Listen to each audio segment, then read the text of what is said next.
Hello students, अब जो नया टॉपिक है वो है स्ट्रक्चर ऑफ ओव्यूल। हमने अंडाशय की संरचना देख ली, यानी ओवरी की स्ट्रक्चर देख ली। ओवरी जो है उसके अंदर इस तरीके से जो है जो ओव्यूल है, बीजांड है, वो इस तरीके से लगे रहता है। तो बीजांड जो है वो जहाँ से ये लगा रहता है उसे हम प्लेसेंटा कहते हैं, और ये आधार भाग भी होता है। तो हम बात करें, ये जो संरचना हमने बनाई है, स्ट्रक्चर जो बनाई है, ये ओव्यूल की स्ट्रक्चर है। ओव्यूल की स्ट्रक्चर के अंदर सबसे नीचे वाला ये जो पार्ट होता है इसे हम फनिकल कहते हैं। याद रखना आपने, फनिकल कहते हैं।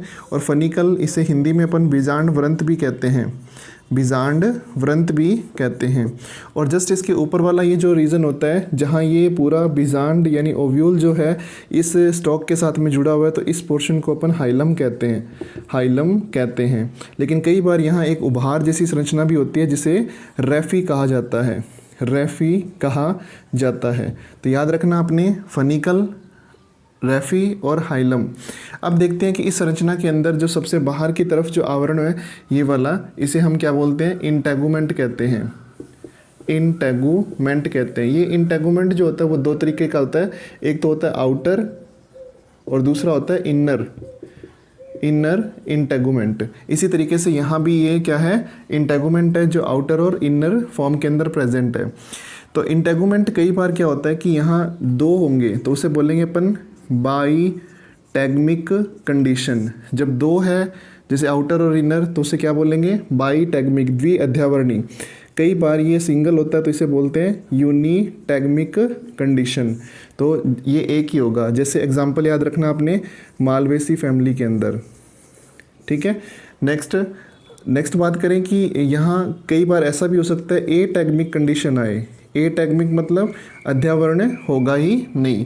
तो ये तीन आपने बातें याद रखनी है कि द्वि अध्यावरणी, एकल अध्यावरणी और अध्यावरणी कंडीशन हो सकती है। जहाँ पर अध्यावरण नहीं होता, अब देखिए यहाँ पर अध्यावरण नहीं है, इसे क्या बोलेंगे? माइक्रोपाइल कहेंगे, माइक्रोपाइल, जिसे हिंदी में बीजांड द्वार भी कहते हैं। माइक्रोपाइल यानी बीजांड द्वार कहते हैं। जस्ट इसके ऊपर यहाँ पर ये जो रीजन होता है इसको चलाजा या निभाग कहते हैं, चलाजा या निभाग कहते हैं। तो याद रखना, ये चलाजा वाला भाग जो होता है ना वो बेस भाग होता है। देखिए यहाँ पर ये नीचे लगा हुआ है, ये चलाजा है तो बेस भाग है इसका।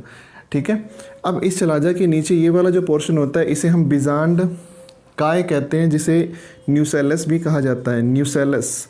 तो याद रखना, न्यूसेलस जो है चलाजा के जस्ट ऊपर वाला रीजन होता है। ये चलाजा है तो जस्ट इसके ऊपर वाला रीजन कौन सा है?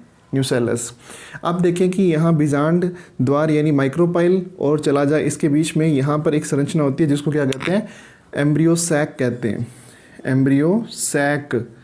भ्रूण कोश यानी थैला, ये एक थैला है, इस थैले को क्या कहेंगे? Embryo sac.